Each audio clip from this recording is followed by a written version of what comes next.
Aujourd'hui, on se pose la question de savoir qui est cet homme qui a mis le grand Alpha Condé en quarantaine et en même temps en retraite. Écoutons cet extrait pour en savoir plus sur lui. Mamadi Doumbouya fait forte impression. À ce moment-là, l'ancien légionnaire de l'armée française vient de regagner la Guinée. Maintenant, on se demande pourquoi ce coup d'État? Pourquoi renverser Alpha Condé qui était son président? Écoutons cet extrait. Il est de notre devoir de sauver le pays et de rassembler la Guinée. On mettra un système en place qui permettra à tous les Guinéens de se retrouver.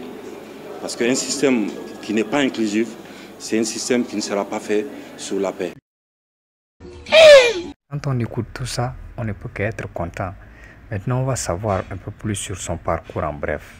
Formé à l'école d'application de l'infanterie au Sénégal ou encore à l'école de guerre de Paris, le lieutenant-colonel Doumbouya est un malinqué originaire de la région de Cancan, deuxième ville du pays. Une fois encore, bravo, c'est trop fort. C'est un bon parcours pour un bon soldat, un grand militaire. Maintenant, on va savoir un peu sur la transition. Quel est son objectif? Nous voulons placer la transition qui s'ouvre sous le signe de l'espérance et d'une Guinée nouvelle, réconciliée avec elle-même, avec tous les fils du pays. Une concertation globale sera ouverte pour décrire les grandes lignes de la transition. Ensuite, un gouvernement d'union nationale sera mis en place pour conduire la transition. C'est du génie! Ouais. Un gouvernement d'union nationale sera mis en place pour conduire la transition. Ben waouh, ça c'est bien. Mais cette phrase, on l'a entendue un peu partout, au Mali, au Tchad et maintenant en Guinée. Maintenant, qu'en sera-t-il de son unité spéciale? Écoutons cet extrait.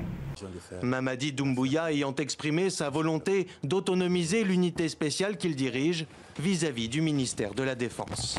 On y va. Ok, je me tais alors. Il l'a dit par lui-même. Maintenant, qu'est-ce qu'on peut apprendre plus sur l'homme?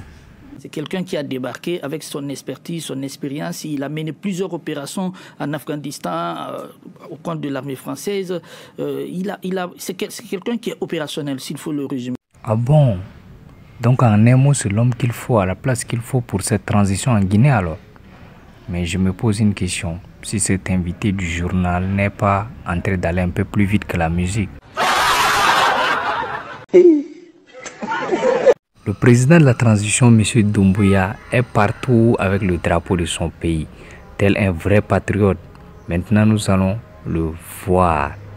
Pourquoi il faut d'abord attendre avant de dire des choses sur lui? Parce qu'en Afrique, on connaît, il y a eu des précédents, comme le président Alpha Condé de la Guinée, Paul Biya du Cameroun, et Idriss Déby Itno du Tchad, paix à son âme, qui était aussi un militaire de formation et qui avait dit ceci. Écoutons cet extrait. Le colonel Déby et ses camarades ont regagné l'est du Tchad, d'où ils ont fondé le mouvement patriotique du salut.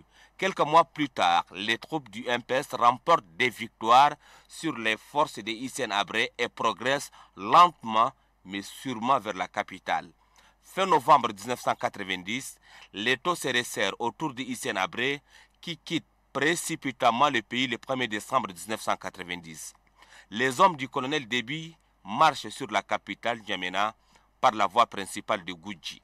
Le nouvel homme fort du pays suspend la constitution, dissout l'Assemblée nationale et devient président du Conseil d'État. Ainsi, le régime Hissène Habré s'est effondré et le colonel Déby dévoile son cadeau amené au peuple tchadien. Le plaisir est immense pour tous les combattants des forces patriotiques d'avoir contribué à l'éclosion du cadeau le plus cher que vous espériez. Ce cadeau n'est ni or ni argent, c'est la liberté. Celle du 1er décembre 1990. Il n'y a plus d'efforts de guerre, il n'y a plus de prison politique.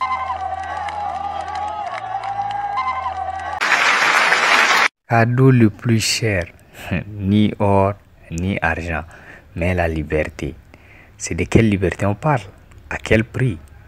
Ces présidents, après avoir passé quelques années au pouvoir, oublient qu'ils ont dit de telles choses, tel un petit enfant, laissant des veufs, des orphelins, des handicapés, des personnes de toute race, des enfants mal éduqués, mal nourris, mal habillés, pas en bonne santé, des femmes qui pleurent la mort de leurs parents, les enfants qui ne verront plus leur père, les enfants abandonnés, les enfants qui consolent leur mère, etc., etc. C'est ça la présidentielle en Afrique. Monsieur Dibé, qu'est-ce que tu en dis? Hein? Vraiment, j'en dis. Jusqu'à quand, Seigneur? Jusqu'à quand, Seigneur? Vous cliquez ici, partagez.